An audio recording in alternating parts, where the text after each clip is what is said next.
Boa tarde, gente, tudo bom? Vamos, vamos começar hoje comentando algumas coisas, né, sobre conjuntos de canto. Isso aqui eu acho que ainda é da aula passada. Espera só um instante. Deixa eu apagar.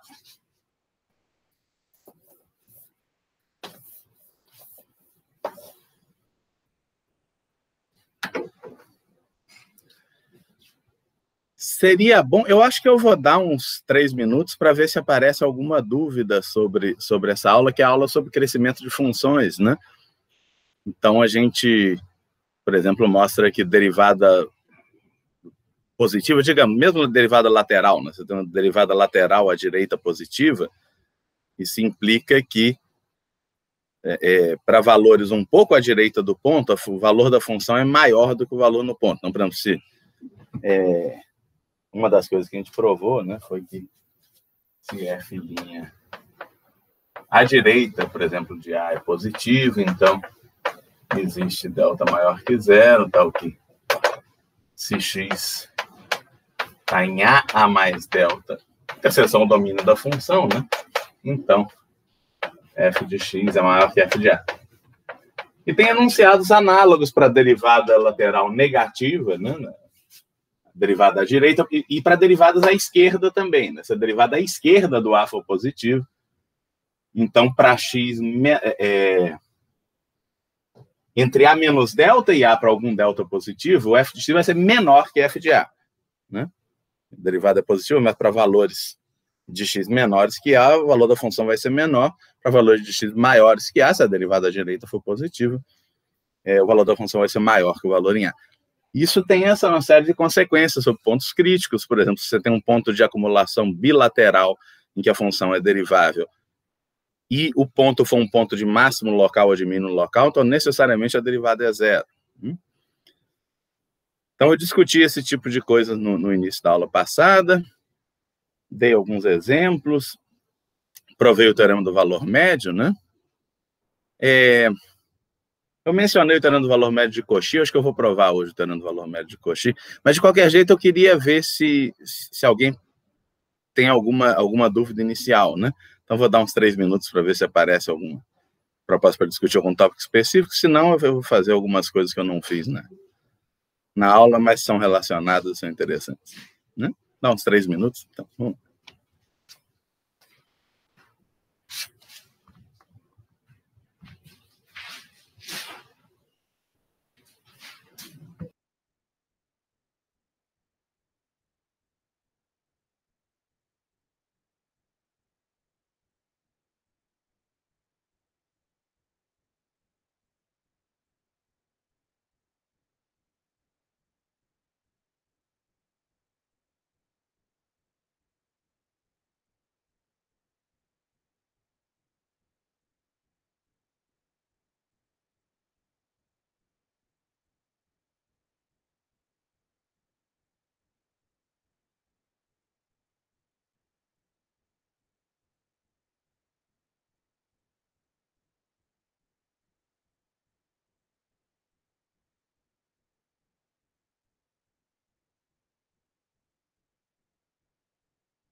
Oi, Raul, apareceu alguma pergunta, não? Como mostrar que f é crescente, sabendo apenas que ela é contínua no intervalo? Então, vamos lá. Chat. A fórmula de Taylor com resta infinitesimal, eu só enunciei no fim da aula, mas eu vou falar dela na aula seguinte, né? Então, é assunto da aula seguinte. Como mostrar que f é crescente, sabendo apenas que ela é contínua no seu domínio, no intervalo i, e para todo x em i, exceto a extremidade superior, né? Porque não. O f' mais de x é positivo. Muito bem. Então, a hipótese é assim. F de um intervalo i em R, intervalo,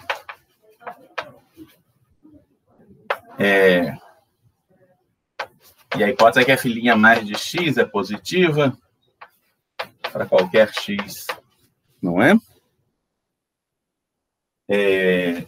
No I interseção e linha mais, né? Que os pontos de acumulação à direita, tá? Isso é só para excluir o extremo direito, se o extremo direito permitiu pertencer ao intervalo. Então, f é crescente.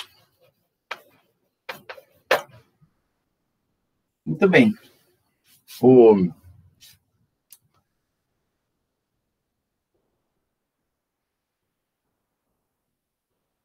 A gente pode fazer por absurdo.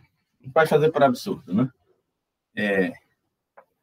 Se existem x e y em I, com x menor que y, e f de x maior ou igual a f de y, quer dizer, se ela violar a condição de ser estritamente crescente,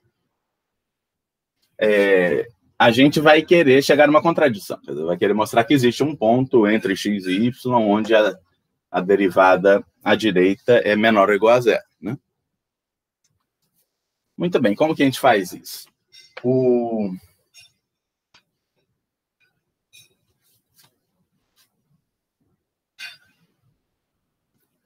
A gente pode considerar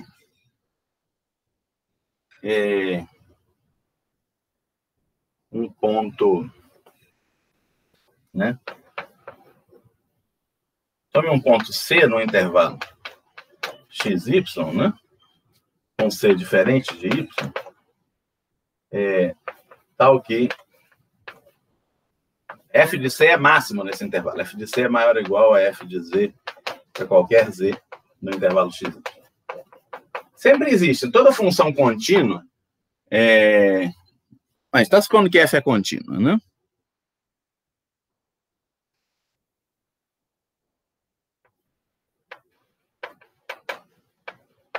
Toda função contínua, no intervalo fechado, atinge o mínimo e atinge o máximo. O mínimo pode ter... Bom, f de x é maior ou igual a f de y. Eu escrevi c diferente de y, porque se por acaso o máximo for atingido em y, como f de x é maior ou igual a f de y, o máximo tem que ser atingido em x também. Quer dizer, necessariamente você vai ter f de x igual a f de y e vai ser o valor máximo. Nesse caso, é só trocar o y pelo x.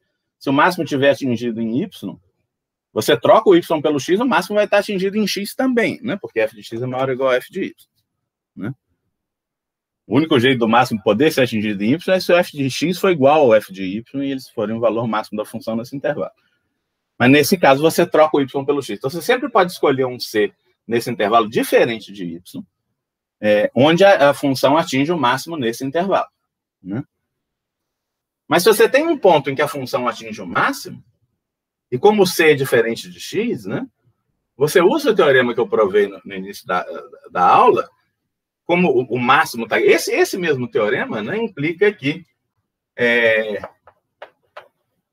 necessariamente f' mais de c vai ser menor ou igual a zero. É absurdo. Se existir, né? Mas certamente... Mas a hipótese está dizendo o contrário, que a derivada à direita no C, né, com qualquer ponto do intervalo, em particular no C, o C, de novo, não é o extremo direito do intervalo, porque ele é diferente de Y. derivada à direita do C vai existir, vai ser maior que zero. Então, exatamente esse resultado que eu enunciei aqui garante que um pouco à direita do C, o valor da função é estritamente maior do que o valor em C, mas isso é absurdo, porque C é um ponto de máximo, né? E você consegue ainda andar para a direita dentro desse intervalo. Então, você consegue valores muito perto de C dentro desse intervalo XY, onde o valor da função é estritamente maior que o valor em C. É absurdo, porque o C é um ponto de máximo global nesse intervalo XY. Tá? Então, isso termina a prova. Tá bom? Então, vamos ver se aparece mais alguma pergunta. Se não, eu vou provar o teorema do valor médio de Cauchy, que é útil para provar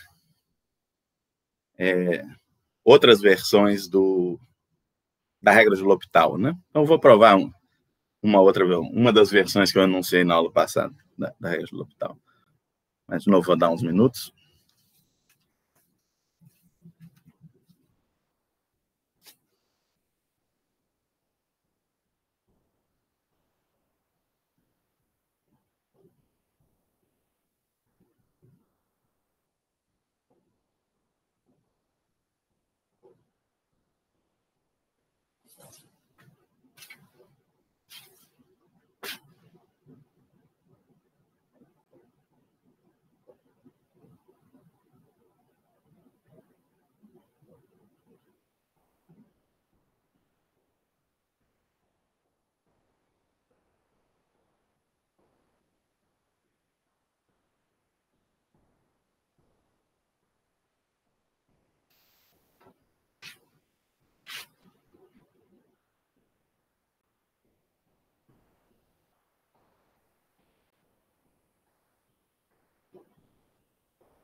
Bom, vamos lá. Então, vamos provar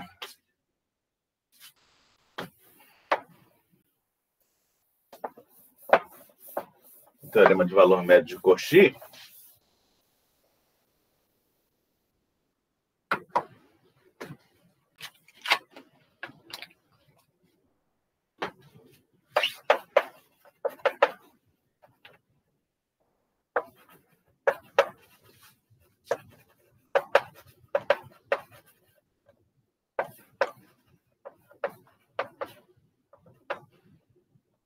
O teorema do valor médio de Cauchy diz o seguinte.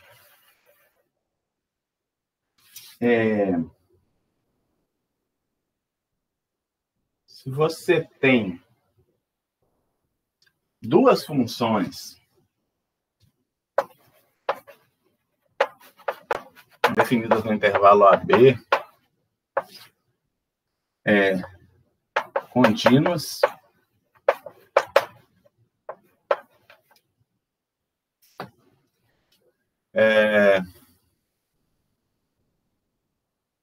e deriváveis em AB com G de A.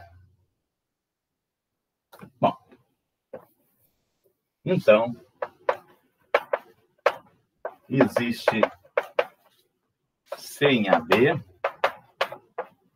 com G de A menos G de B F' de C igual a F de A menos... Deixa eu escrever G de B menos G de A, que é a coisa mais usual. G de B menos G de A. F' de C igual a F de B menos F de A. G' de C.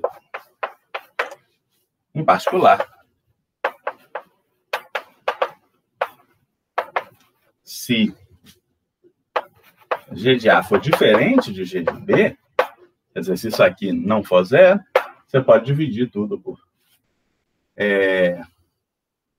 Isso aqui não é zero, então, em particular, o G' de C também vai ser diferente de zero. Você vai ter a igualdade F' de C sobre G' de C igual a F de B menos F de A sobre G de B menos G de A. Então, isso generaliza o teorema do valor médio, né? Se você fizer G igual a identidade, X igual a X, né? O G' é sempre 1, você vai dizer que F' de C é F de B menos F de A sobre B menos A, né? Tá? A prova, como no caso do teorema do valor médio, a gente constrói uma função auxiliar.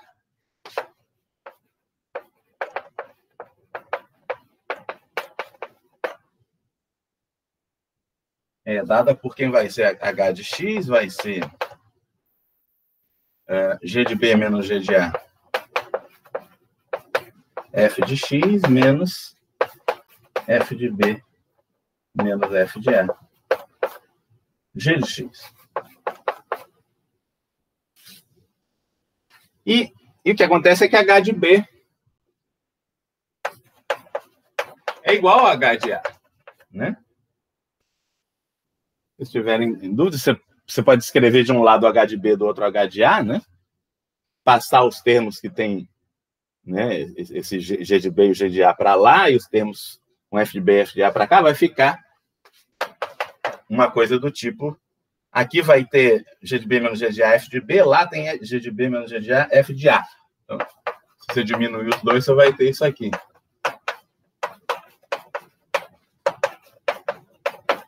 E do outro lado, você vai ter, vai passar para lá com o sinal mais, né? F de B menos F de A é G de B, e do outro tem o menos F de B menos F de A, G de A. Quer dizer, vai ficar F de B menos F de A, G de B menos G de A. E isso está certo, né? Quer dizer, isso aqui é uma identidade, óbvio. Então, isso é verdade. E como F e G são contínuos e são deriváveis no intervalo AB, né? H é contínuo, né?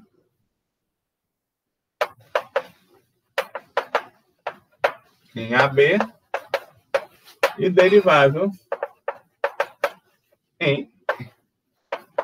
no intervalo aberto AB. Isso são as condições suficientes para valer o teorema de Rolle, que diz que você tem uma função contínua no intervalo fechado derivável no seu interior. H de B igual a H de A. Então, vai ter algum ponto do interior onde a derivada é zero, né? Logo, existe C em AB com H' de C igual a zero. Né? Deixa eu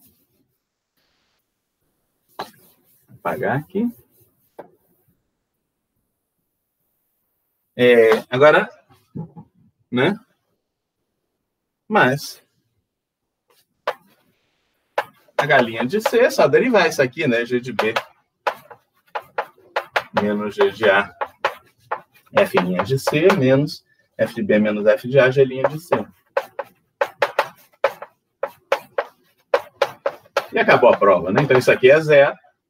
Quer dizer, G de B menos G de A, F' de C igual a F de B menos F de A, G' de C, que é exatamente o enunciado que a gente tinha. Né?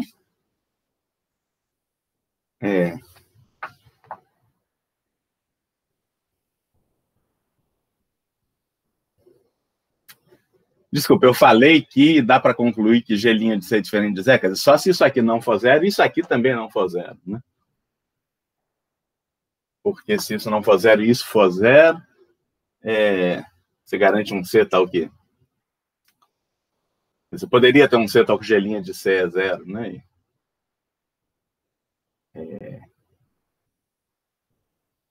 E o F' de C também, quer dizer, poderia ser 0 por causa disso, mas podia ser o F' de C sobre G' de C ser um troço tipo 0 sobre 0. Então, quer dizer, o enunciado mesmo é isso aqui. Você garante, se você souber, por exemplo, que o G' não se anula no intervalo, ou que nem isso é 0, então dá para garantir que se nem isso é 0,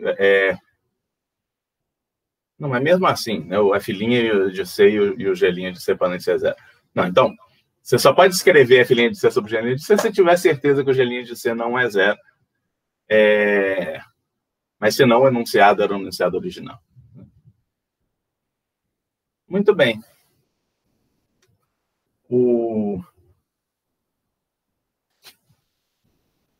Então, um corolário disso é uma versão da regra de L'Hopital, né?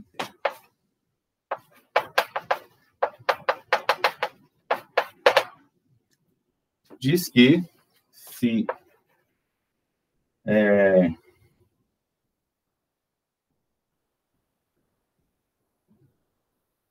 se o A pertence a um intervalo,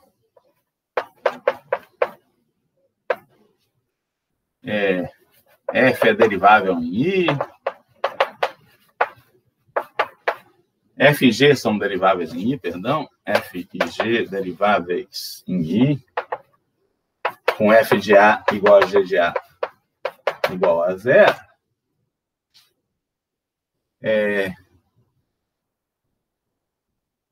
se existe o limite, quando x tende a A, de F' de x sobre G' de x, para esse limite fazer sentido, eu estou supondo que o G' de x é diferente de 0 numa vizinhança de A, exceto talvez no ponto A. Tá? Para todo x perto de A é diferente de A, eu estou supondo que o G' de x é diferente de 0. Então, o limite, quando x tende a A, de F de x sobre G de x também é L, é o mesmo limite. Tá? Então, eu estou supondo que existe esse limite. Né? Não tem fim. Então. Vocês copiarem.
Por que isso é um corolário?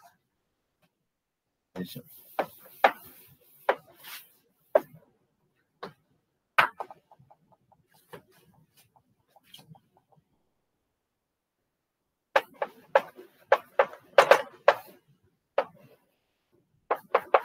Se x é um ponto do intervalo I diferente de A, né? Pelo teorema do valor médio de Cauchy, existe C entre A e X.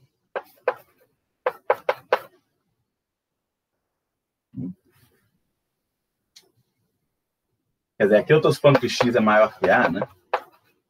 Ou se o X for menor que A, o C vai estar entre X e A, né?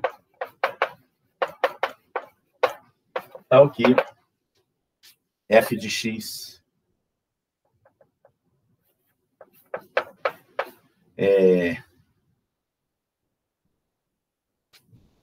G' de C f de A é zero, por hipótese. Então, essa é a mesma coisa que f de x menos f de A g' de C.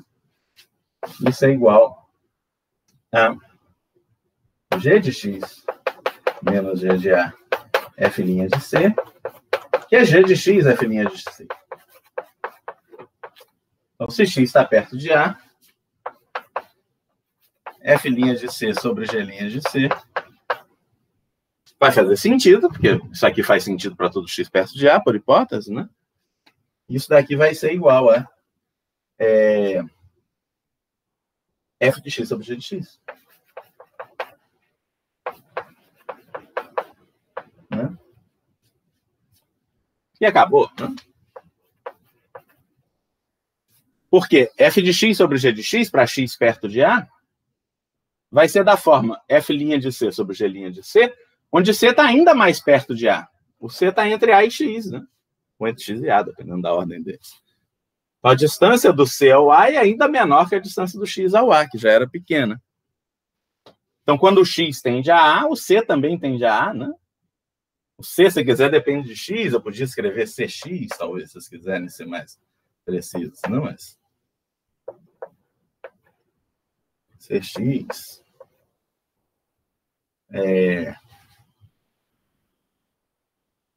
então, CX, né?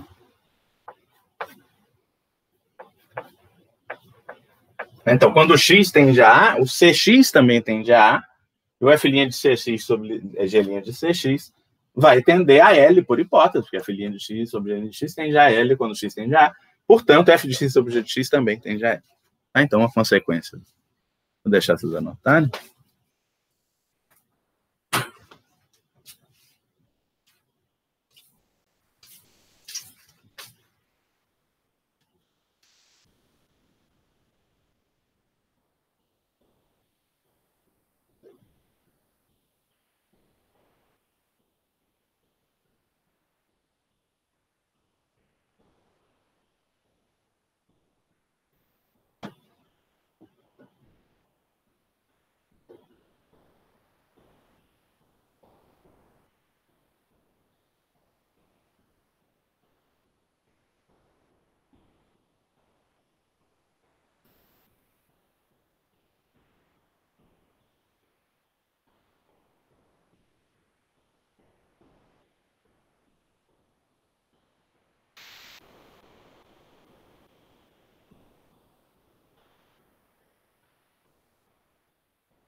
Tá bom?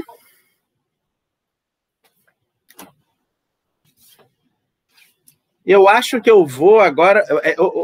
Raul, desculpa, tem mais alguma pergunta que tenha aparecido? Não?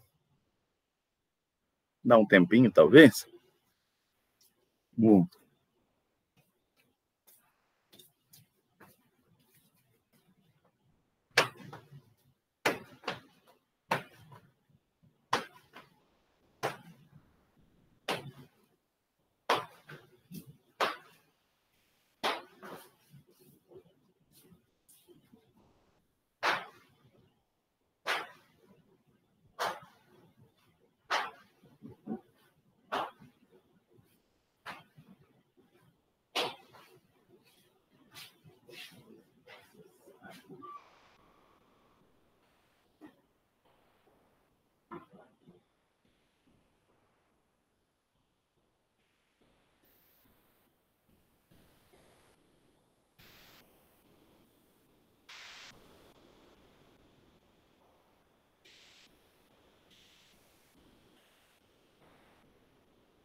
Não tem pergunta.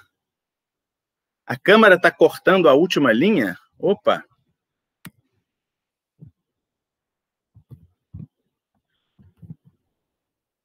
Então vou ter que dar mais um tempinho. Agora está cortando lá em cima. Esse é um ajuste fino. Não, tá bom. Eu vou... tem esse brilho, né? Eu vou tentar apagar a luz para ficar mais escuro, mas...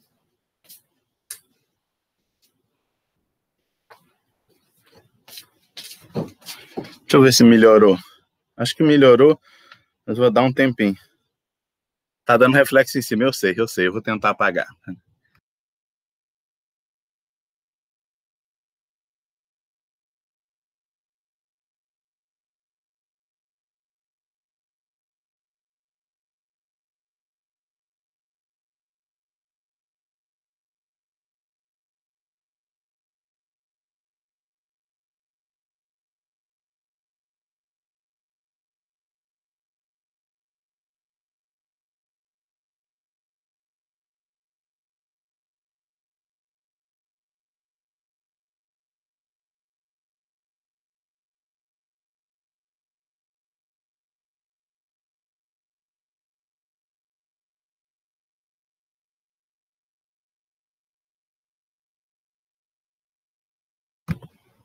Oi, Anderson, melhorou ou piorou?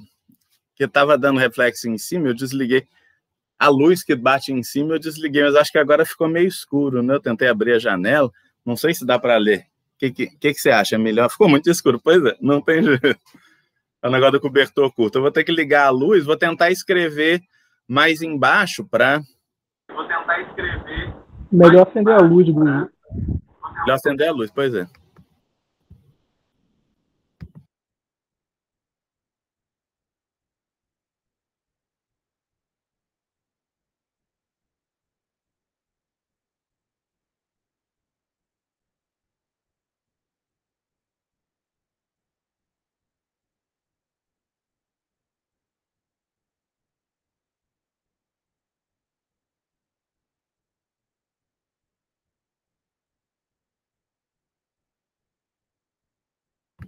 Mas eu vou dar mais um tempinho, né? Porque andou escuro e sem luz, vou dar um tempinho. Talvez o pessoal queira copiar embaixo ou em cima, não sei.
Vamos lá, vamos lá. Então,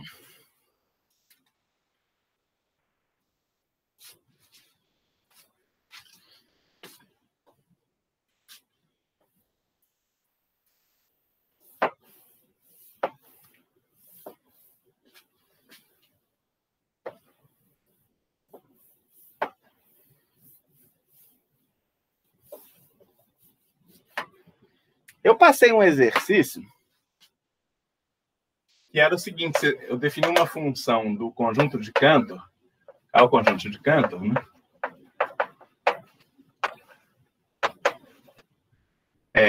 Bom, para E, dada por... Um cara do conjunto de Cantor se escreve como soma de n igual a 1 até infinito de AN sobre 3 elevado a N, onde os AN, né?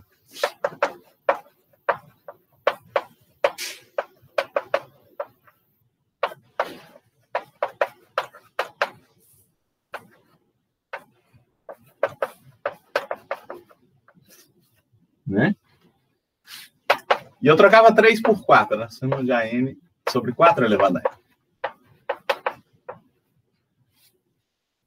E eu afirmava que essa função ela é estritamente crescente, restrita ao conjunto de Cantor.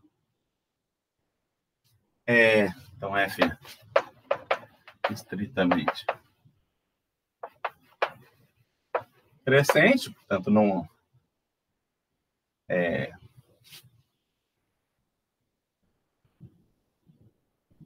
é localmente constante em lugar nenhum, e é derivável. E, além disso, a derivada dela é sempre zero. Mas tem uma função definindo um conjunto em que todos os pontos são pontos de acumulação, né? K igual a K'. Não faz sentido falar na derivada em todos os pontos. E a derivada sempre existe e sempre é zero. E, apesar disso, a função não é constante. Porque o domínio... O domínio dessa função... Pronto, eu falei que eu não ia escrever em cima, mas estou escrevendo, né? Aqui, a parte que não dá para ler é só a definição do conjunto de Cantor, né? Eu vou escrever de novo. K é o conjunto dos números dessa forma, né? Onde o AN tá sempre, é sempre ou 0 ou 2, né, para todo N.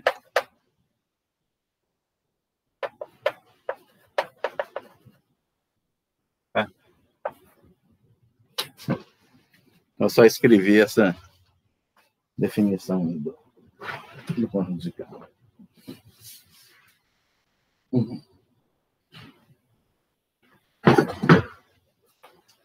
Escrevi de novo. Isso aqui é a mesma coisa que está aqui, mas aqui está dando muito reflexo, né? Tá bom.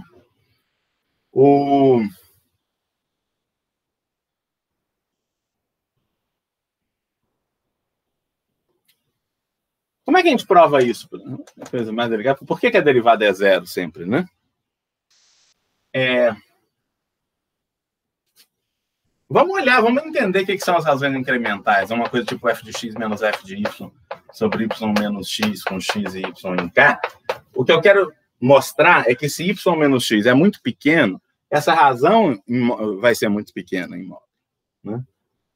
E, de fato, o que acontece?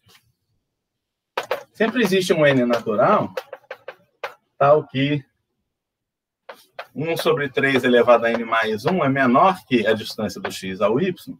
Mas o y diferente de x, obviamente, não x diferente de y. Senão nem faz sentido falar nisso. Então, módulo de y menos x é estritamente positivo. E é no máximo 1, né? Porque o maior elemento de K é 1, o menor é 0, a maior distância entre os dois pontos de K é 1. Então, essa distância vai... é n união 0, né? Existe n maior ou igual a 0, não? N união 0, né? Porque isso aqui está entre 1 sobre 3n mais 1 e 1 sobre 3an. Né?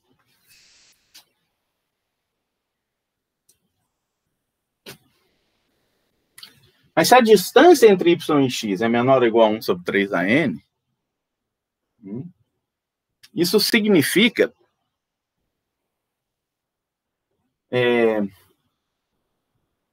que os n primeiros algarismos de x e de y na base 3 coincidem. Por quê? Se você tem x e y, né? O x é soma de AK sobre 3AK, K igual a 1 até infinito. O y é soma de BK sobre 3AK, de K igual a 1 até infinito. E AK e BK só podem ser 0 ou 2, né?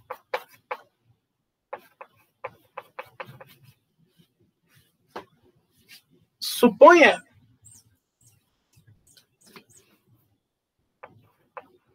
que acontece o seguinte, né? Então, deixa eu deixar um tempinho para vocês olharem. Daqui a pouco eu vou apagar. O que eu quero mostrar é que AK tem que ser igual a BK para todo K entre 1 e N, mas o AN mais 1 tem que ser diferente do BN mais 1. A gente vai fazer essa conta.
Vamos lá? A gente aqui eu acho que ficou um pouquinho melhor se eu fizer assim, né?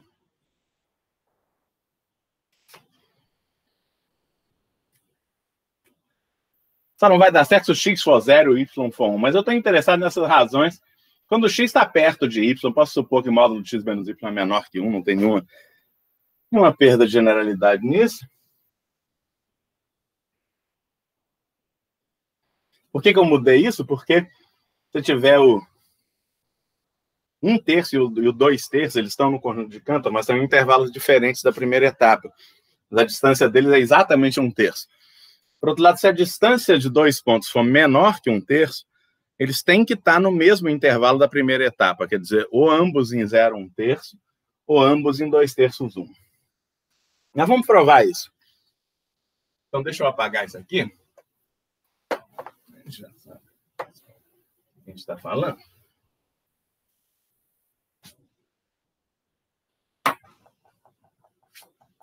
Então, seja M o maior natural,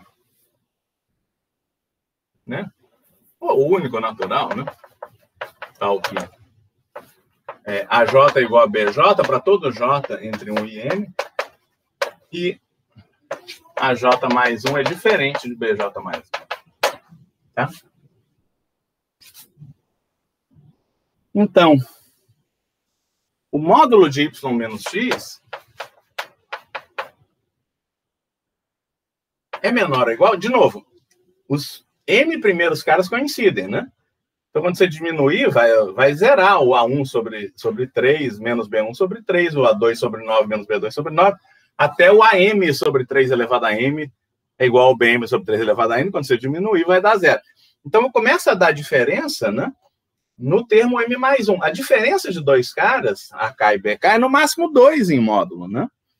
É no máximo 2, porque cada um deles é 0 ou 2. Então, a maior diferença que pode ter em módulo é 2. Então, pela desigualdade triangular, isso é menor ou igual à soma de K igual a M mais 1 até infinito de 2 sobre 3 elevado a K. E essa conta não é difícil de fazer. O termo inicial é 2 sobre 3M mais 1, né? E a razão é 1/3. Então, sobre 1 menos 1/3, que dá 2/3. Então, isso vai dar exatamente 1 sobre 3 elevado a M. Então, se a distância entre y e x é menor que 1 sobre 3 elevado a n, quer dizer que necessariamente... Não, eu preciso fazer uma estimativa na outra direção também, né? Por outro lado, y menos x é maior ou igual que... Bom, a gente sabe que no termo... corresponde no termo K igual a M mais 1, os caras são diferentes. Então, a diferença do AJ mais 1 e o BJ mais 1 em módulo é 2. Porque se eles são diferentes, um deles é 0 e o outro é 2. Né? Agora, os outros termos podem estar com a desigualdade contrária. Então, a gente tem que usar a desigualdade triangular nessa versão aqui, que módulo de x menos y é maior ou igual a módulo de x menos z menos módulo de y menos z.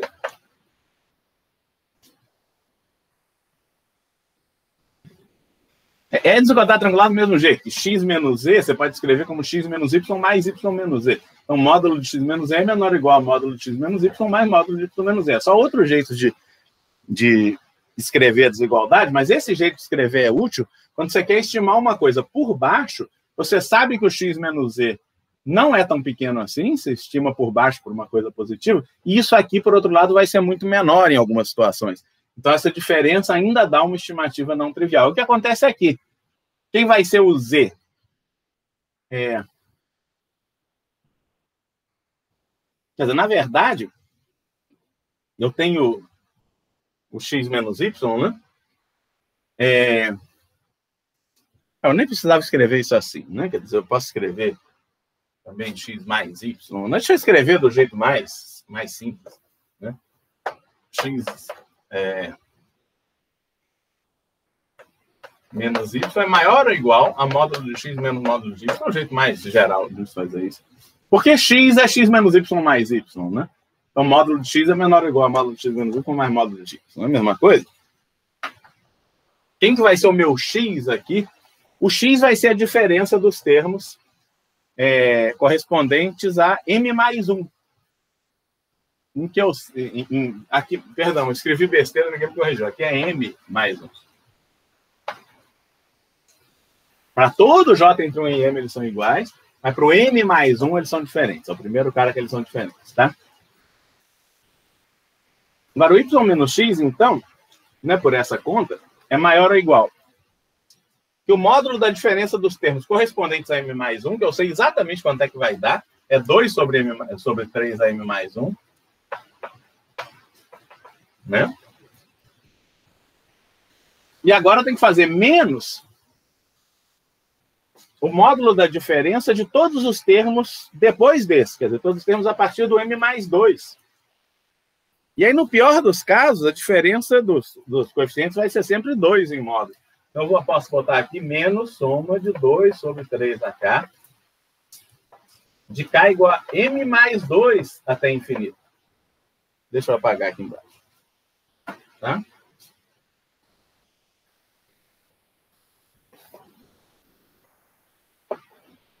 E quanto que dá essa soma de K igual a M mais 2 até infinito de 2 sobre 3 a K? Bom, igual essa soma, nós só trocando M por M mais 1, quer dizer, vai ser 1 sobre 3 a M mais 1. Então, isso aqui é 2 sobre 3 a M mais 1, menos 1 sobre 3 a M mais 1, que 1 sobre 3n mais 1. Portanto, assim, se módulo de x menos y for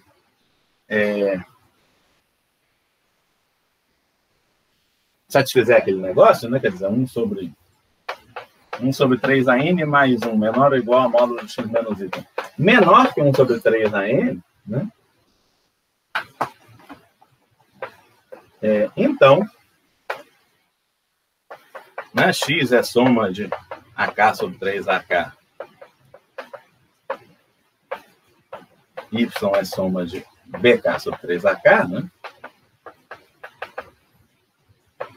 Com AK igual a BK para todo K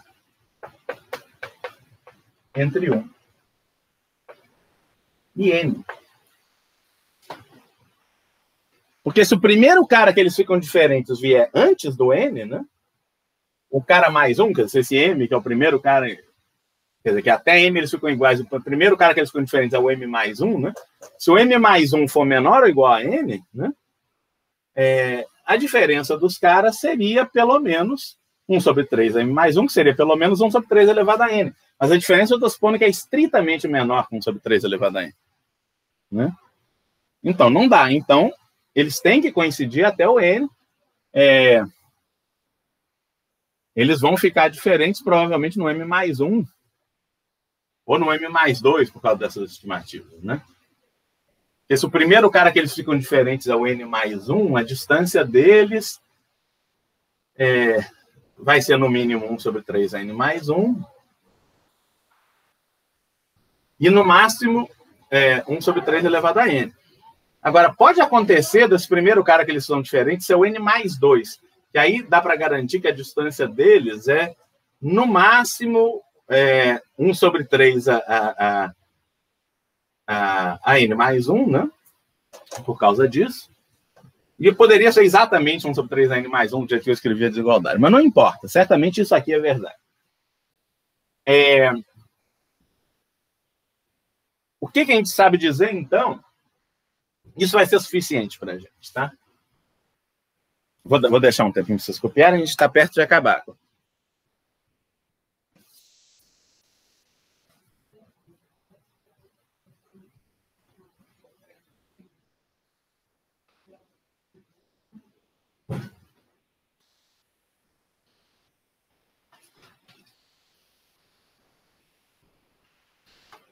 Tá? Então, deixa eu apagar. Vai ser suficiente apagar essas aqui. Então, o que a gente pode dizer sobre f de x menos f de y? Isso aqui vai ser soma de k igual a 1 até infinito de AK sobre 4AK menos soma de k igual a 1 até infinito de BK sobre 4AK, pela definição da função f. Só que o AK é igual a BK para todo K entre 1 e N. Então, você vai cancelar todos os termos correspondentes a K igual a 1, K igual a 2, até K igual a N. Então, vai sobrar só a soma a partir do M mais 1, do N mais 1, perdão, né? Eu posso escrever logo AK menos BK sobre 4AK. E pela desigualdade triangular, isso é menor ou igual à soma. Porque o AK menos BK em módulo, no máximo 2 sempre, né? Como antes.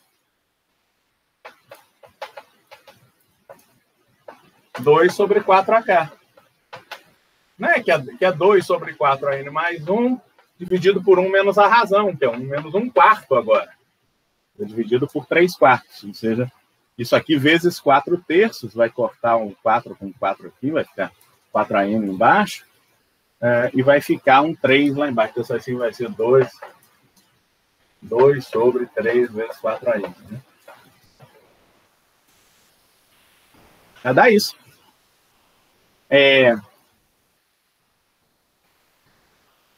Tá? E agora,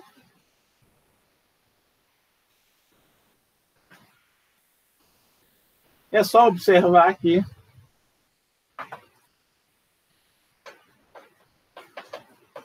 se você fizer o módulo disso sobre o módulo de y menos x, quer dizer, o módulo da razão incremental, isso vai ser, no máximo,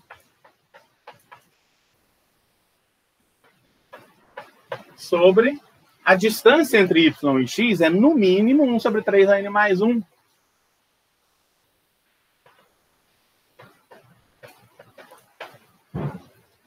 Isso aqui é no máximo isso, o denominador é no mínimo isso. Então, a razão é no máximo isso. Esse 3n mais 1 vai para cima, vai cortar um dos 3 com 3 aqui, vai ficar 3an. Isso aqui é 2 vezes 3an sobre 4n, que é 2 vezes 3 quartos elevado a n, que obviamente vai para zero quando n vai para infinito, porque 3 quartos é menor que 1. E se x menos y for pequeno, né, o n tem que ser grande. Se x menos y maior ou igual a 1 sobre 3n mais 1. Então, se o x menos y vai para zero, certamente o n vai para infinito, isso aqui vai para zero. Né? E é fácil concluir que f' de x. Você faz o y tender, fixa o x, faz o y tender a x. Né? Aí esse n necessariamente está tendendo ao infinito, você tem essa estimativa, o f' de x vai ser zero para qualquer x em casa. Tá? Eu queria mostrar como é que provava isso. Então, isso dá um exemplo interessante de uma função de um conjunto que não é totalmente trivial, o conjunto de Cantor, ele não contém intervalos, tudo bem, mas ele também não tem pontos isolados, todo ponto é ponto de acumulação, faz sentido falar na derivada em todos os pontos dele, e em todos os pontos dele a derivada é zero, apesar da função não ser constante, né? Obviamente, por exemplo, f de 0 é 0, e f de 1 é série de 2 sobre 4 elevado a k, vai dar 2/3, né? Não é zero, né? Então, quer dizer, não, cuidado, não, tem essa uma função que é derivada é sempre zero, tem que ser constante. Isso é verdade para funções definidas em intervalos, mas em conjuntos desconexos, não. Isso já é falso numa união de 2 intervalos, né? Eu dei um exemplo na aula de 2017. Vai pegar uma função que é 0 entre 0 e 1, e é 1 entre 2 e 3. O domínio da função é 0, 1, união 2, 3. É um conjunto desconexo. Com 2 intervalos, em cada intervalo ele é derivável, a derivada é sempre zero, mas a função não é constante. Então, o que é verdade é que se tem uma função derivável definida num intervalo e a derivada é sempre zero, então a função é constante. Tá?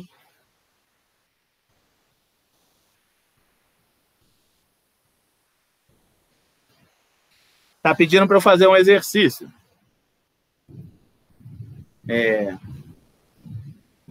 Diz assim, se f é contínua no intervalo, eu vou escrever o enunciado, né?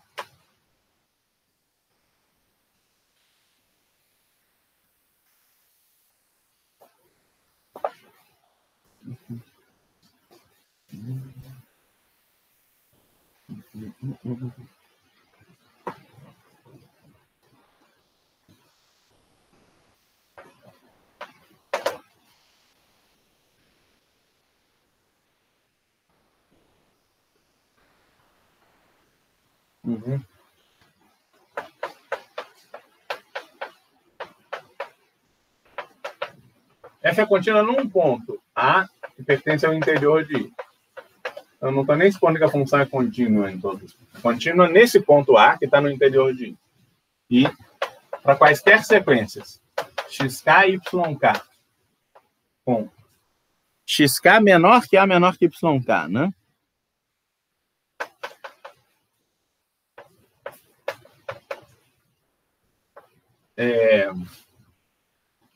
E ambas tendendo a A,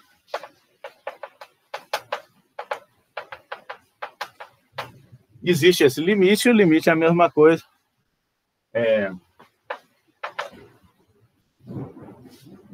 Tá, então eu devia dizer assim, e existe um L real,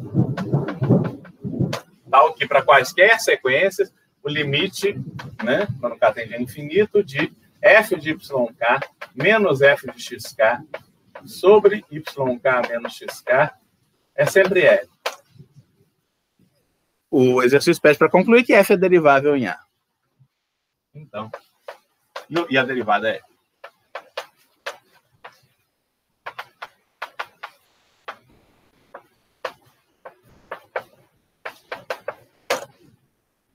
então, solução. Vamos fazer por absurdo.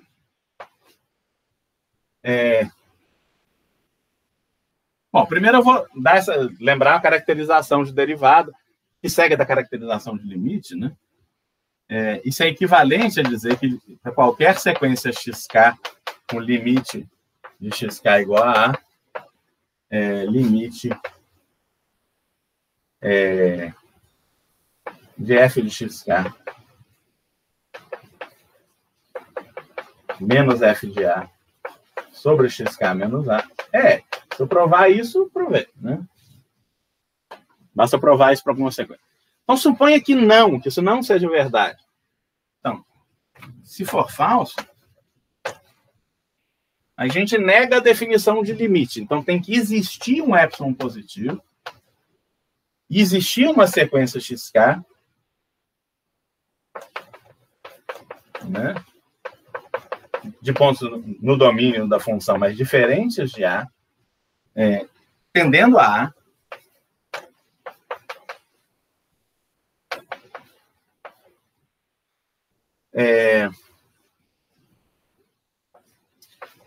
tal que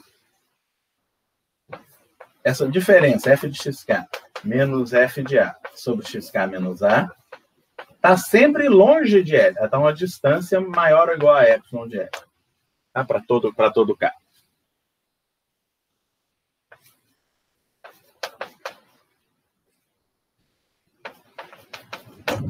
Tá? Isso é negar isso. O que quer dizer que uma sequência não converge para L? Quer dizer que ela tem uma sequência que não converge para ela tem que ter uma subsequência, de pontos que estão longe de L. Dizer que converge a L quer dizer que todo ponto de índice grande vai estar uma distância menor que epsilon de L. Dado qualquer epsilon, qualquer cara de índice grande vai estar uma distância menor que epsilon de L. Como é que você nega isso? Isso é falso se existir um epsilon positivo, tal que existem termos com índice arbitrariamente grande da sequência a uma distância pelo menos epsilon do candidato a limite, né? Que então não é o limite. Então tem que acontecer isso. Quer dizer, isso aqui vai ser uma subsequência da sequência que você tomou. Quer dizer, existe alguma sequência, para infinitos termos da sequência acontece isso, aí você forma a subsequência desses termos da sequência que estão longe do L. Então, você troca a sequência que você tinha por essa subsequência. Então, você vai ter uma sequência que tende a A, em que os valores dessa razão incremental estão sempre longe de L, estão sempre a uma distância pelo menos epsilon do L, tá? Além disso, quer dizer, então o xk nunca é A, né? O xk pode ser menor que A ou maior que A. Claro que pode ter alguns xk que são menores que A, alguns xk que são maiores que A. Mas como você tem infinitos índices, você vai ter que ter infinitos xks que são menores que A ou infinitos xk que são maiores que A. Os dois casos são análogos, eu vou supor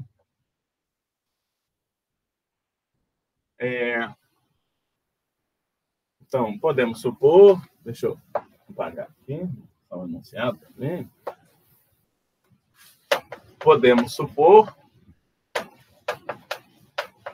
sem perda de generalidade,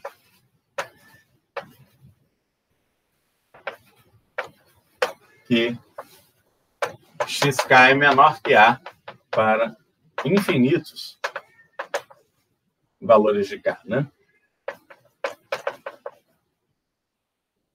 Logo, existe uma sequência, posso chamar de ZK, que tende a A. Eu pego uma subsequência formada por esses termos que são menores que A, com ZK menor que A para qualquer K, e com essa condição, quer dizer, com f de ZK menos f de A sobre ZK menos A. E a mesma coisa, eu vou até escrever ao contrário, só para ficar claro que eu vou fazer. F de A menos f de ZK sobre A menos ZK. Isso é a mesma coisa que f de ZK menos f de A sobre ZK menos A, mas está longe do L. Né? Então, a distância pelo menos epsilon do L. Tá? Para todo K. Ih, esbarrei nesse negócio, acho que entortou. Vamos ver. Agora melhorou? Melhorou. Tá? Mas f é contínuo em A. F é contínuo em A. Então, tomando para cada K fixo, eu vou escolher um YK maior que A. Um YK muito perto de A.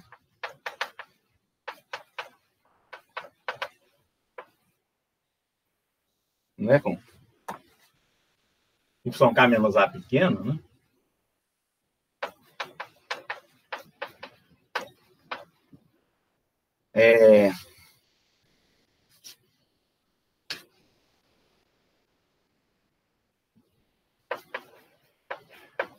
Teremos que, se for suficientemente pequeno, a gente vai ter o seguinte. Eu vou deixar um tempinho para vocês copiarem. Eu vou apagar o início da prova, quer dizer.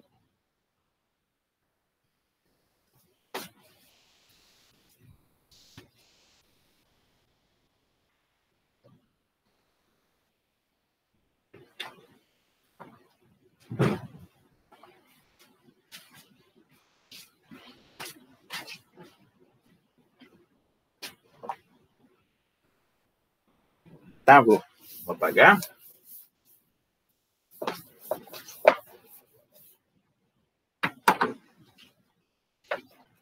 F de YK menos F de ZK sobre YK menos ZK menos L maior ou igual a, digamos, Y sobre 2. Maior que Y sobre 2, se quiser. Né? Pois, limite, quando Y tende a A pela direita, de F de Y menos F de ZK sobre Y menos ZK de novo, ZK está fixo, é menor que A, né? E o Y está tendendo a A pela direita. Como F é contínuo em A, né? Y menos ZK tende a A menos ZK, que é positivo. Isso aqui vai tender a F de A menos F de ZK. Então, esse limite, obviamente, vai ser F de A menos F de ZK sobre A menos ZK. E esse cara, por hipótese, está a uma distância maior ou igual a epsilon do L. Então, se você escolher um Y muito perto de A à direita de A, isso aqui vai estar muito perto disso, muito perto, por exemplo, a uma distância menor que epsilon sobre 2, né? Então, basta você tenha F de Y menos F de ZK sobre Y menos ZK, menos o limite, que é F de A, menos F de ZK sobre A menos ZK. Basta que isso seja menor que epsilon sobre 2. Então, isso aqui vai estar uma distância menor que epsilon sobre 2 disso, mas isso aqui está uma distância maior ou igual a epsilon do L. Então, a distância disso ao L vai ser maior ou igual a, maior até do que epsilon menos epsilon sobre 2, que é epsilon sobre 2. Tá? Então, basta isso. E aí a gente ganhou, né? Porque, então, não... Então, é falso, não temos, então, que o limite, quando K tende a infinito, de F de YK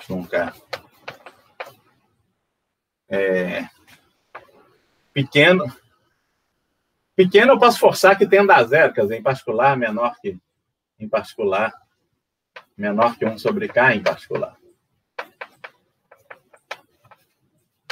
Então, YK menos A tende a zero, quer dizer, YK realmente tende a A e é maior que A, né? Não estou dizendo que menor que 1 sobre K seja suficiente para isso, mas eu posso fazer com que seja menor que o mínimo entre 1 sobre K e o delta necessário para garantir isso, né? Mas, certamente eu posso exigir que essa distância seja sempre menor que 1 sobre K. Então, esse limite disso, menos F de ZK sobre YK menos ZK, não pode ser L. Não temos isso. Absurdo. Não temos porque o epsilon está fixo e para todo K, a distância disso ao L é pelo menos epsilon sobre 2. Então, isso não está convergindo para L, né? Então, provamos, por absurdo, que, de fato, F tem que ser derivável em A e a derivada tem que ser L. Tá? É isso. Raul, vou deixar um tempinho para o pessoal copiar, mas Vê se tem mais alguma coisa. Se tem alguma outra pergunta. Hã?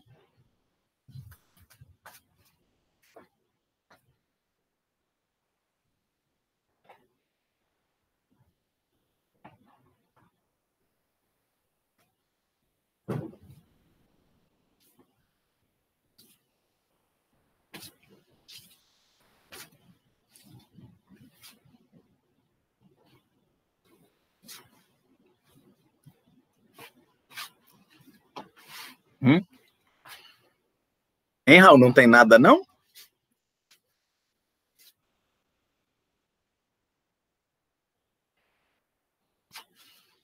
Opa! Não tem nada, deixa eu ver. Uma coisa aqui. 4h23, Acho que já estamos numa hora razoável.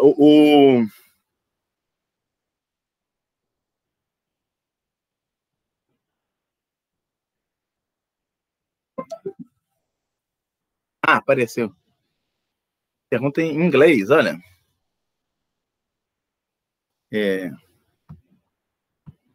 Então vamos ver. Vou tentar ir traduzindo. Seja f 2 vezes diferenciável no intervalo i. M de 0 é o supremo de f de x no intervalo i. O M1 é o supremo de f' de x. E M2 é o supremo de f2' de x. Tá. De módulo, né? Tá, então...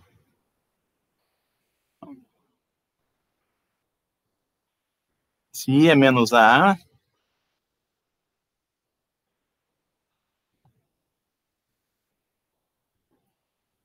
deixa eu... Isso é um problema que eu acho que a gente vai ter que usar a fórmula de Taylor numa versão que eu ainda não provei. Eu só enunciei no fim da aula, mas mesmo assim, né? Vamos discutir. Deixa eu copiar esse enunciado, parece interessante. Vou apagar, tá? Deixei um tempinho. Depois vocês veem no vídeo.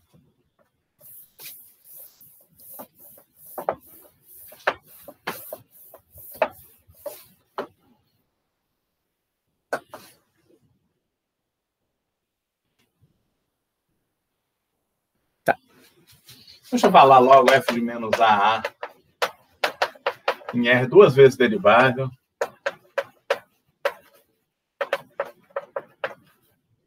O M0, porque a gente é o supremo de módulo de f de x. Menos a. O M1 é supremo de módulo de f' de x, primeiro derivado. E o M2 é o supremo de módulo de f2' de x. Para x e menos a. O problema pede para provar que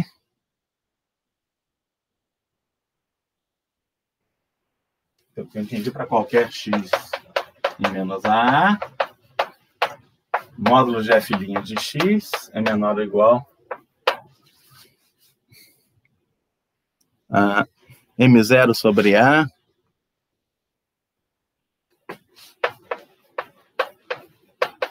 mais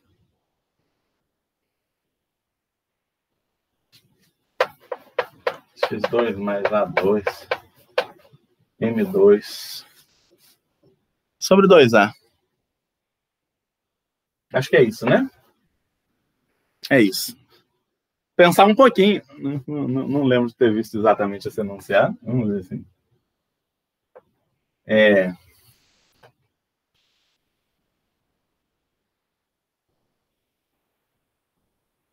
Uhum.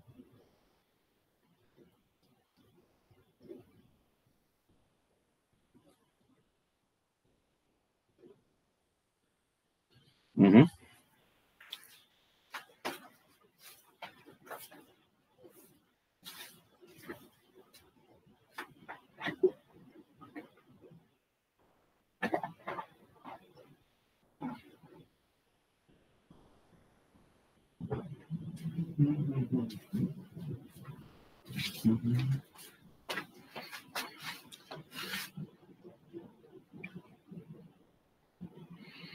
Eu acho estranho aparecer esse M0.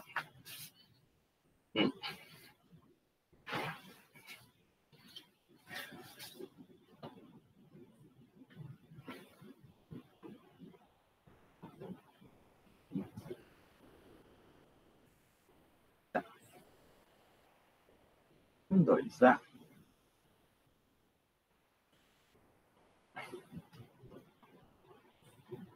Dois M0.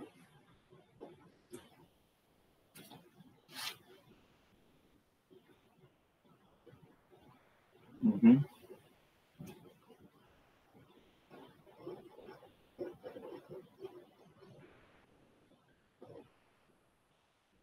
Uhum.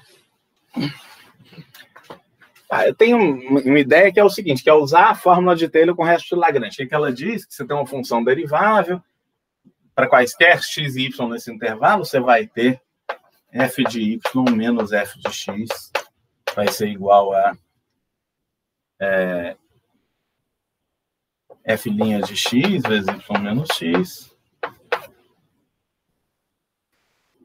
mais f duas linhas de um certo z, vezes y menos x ao quadrado sobre 2.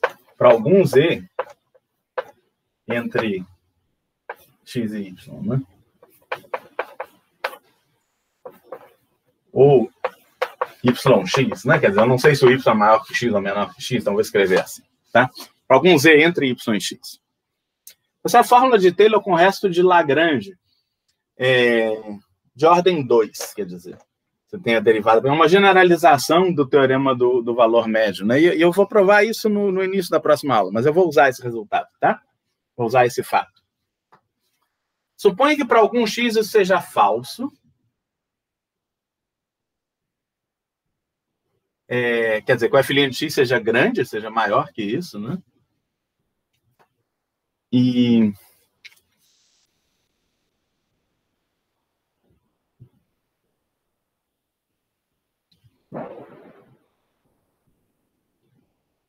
será que está certo mesmo? Então, linear.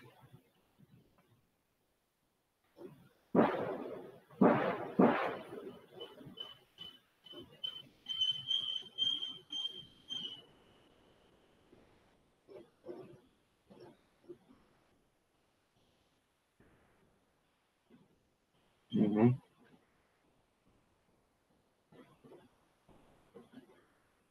Tá. Mesmo assim, né? Tá bom.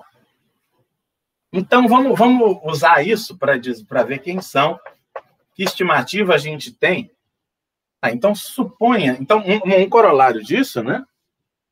Desigualdade triangular é que f de y menos f de x é maior ou igual a módulo de f' de x, y menos x, menos módulo de f duas linhas de z sobre 2, y menos x ao quadrado. Tá? Eu vou usar isso para y igual a A e para y igual a menos A. Então, módulo de...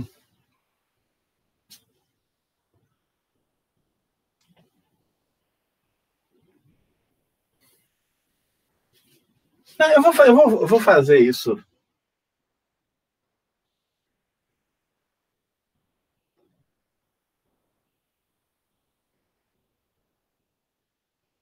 Eu vou fazer isso sem módulo. Deixa eu fazer uma coisa ligeiramente diferente disso, perdão. Porque eu quero andar para os dois lados com um sinal. Então, deixa eu supor que f' de x... Suponha que não, quer suponha que isso aqui é falso. Eu vou supor que f' de x é positivo, tá? Não tem perda de generalidade nenhuma. Se você trocar f por menos f, esses números continuam todos exatamente os mesmos, só que você troca o sinal, por exemplo, do f', né? Então, eu posso supor que o f' de x é positivo nesse caso. Então, vamos supor, por absurdo,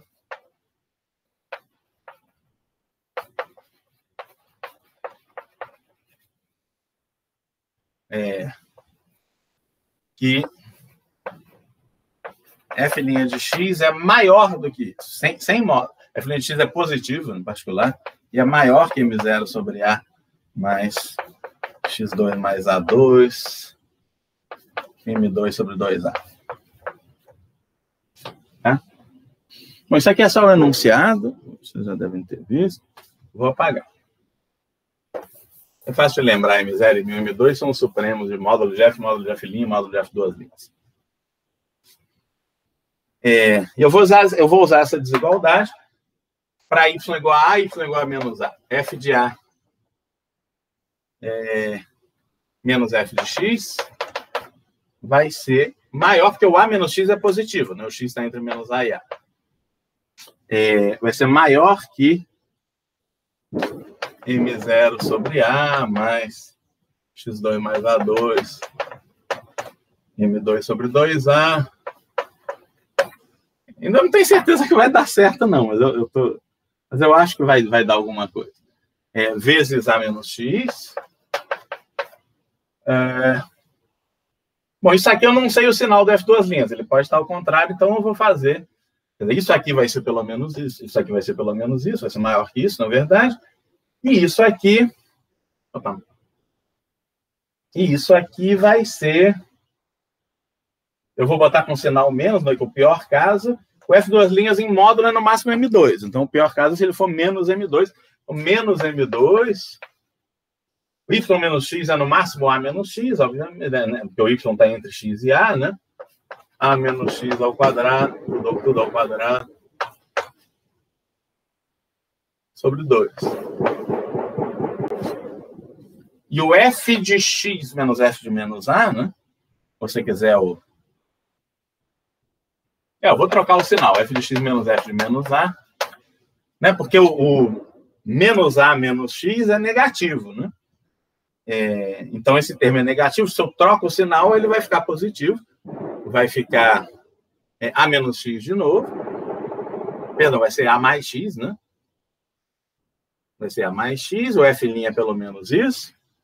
Maior que M0 sobre A mais X2 sobre mais A2. M2 sobre 2A. A mais X. Quando você somar A mais X com A menos X, vai dar o 2A, vai cortar um negócio que não é ruim, né? É bom. Menos M2, a distância do x ao menos A é no máximo A mais X, né? A mais X ao quadrado sobre 2. Vamos somar, então. Vai cortar o f menos f de x com f de x, quer dizer, o f de A menos f de menos A, que é no máximo 2M0. Vai ser maior que M0 sobre A está multiplicando 2A, né? Apareceu um 2M0, que é muito bom, mais X2 mais A2, que é essa mesma coisa aqui, vezes 2A, vai cortar o 2A, mais M2, X2 mais A2, menos M2 sobre 2, A menos X2 mais A mais X2. Só que A menos X ao quadrado mais A mais X ao quadrado é exatamente... Ó, tem um menos 2AX aqui que vai cortar com mais 2AX. Vai ficar A2 mais X2 mais A2 mais X2, vai ficar 2A2 mais 2X2, divide por 2, vai ficar X2 mais A2 vezes M2. Esse termo é exatamente igual a esse. Cortou. Então, 2M0 é maior que 2M0. Absurdo, e acabou a prova. Aí. Dei sorte. Não tinha perdido. Mas usamos a fórmula de Taylor com o resto de Lagrange, né? Que a gente vai provar no comecinho da aula que vem. Acreditem provisoriamente nela. Is it okay? The question was in English, but I spoke in Portuguese, but I hope it's understandable. Tá bom?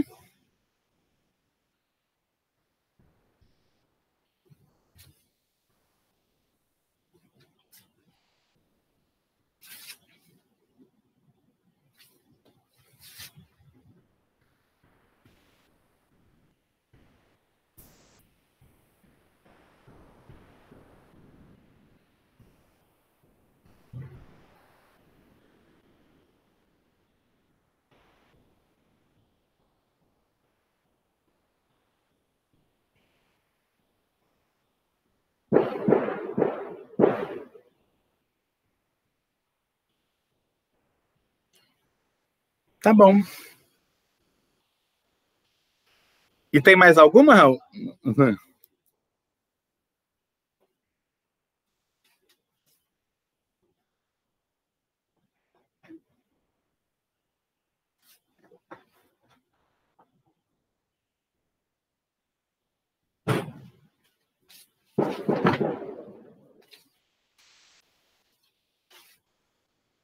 Mais nada disso. Então, ó, dou-lhe uma, dou-lhe duas, dou-lhe três.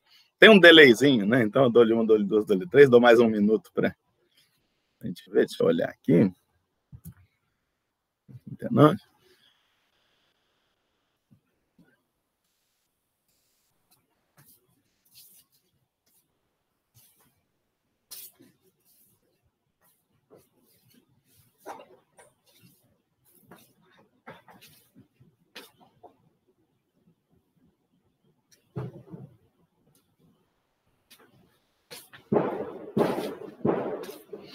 Aqui eu botei maior, mas é claro que o X poderia ser igual a A, né? E aí isso aqui daria zero ali também.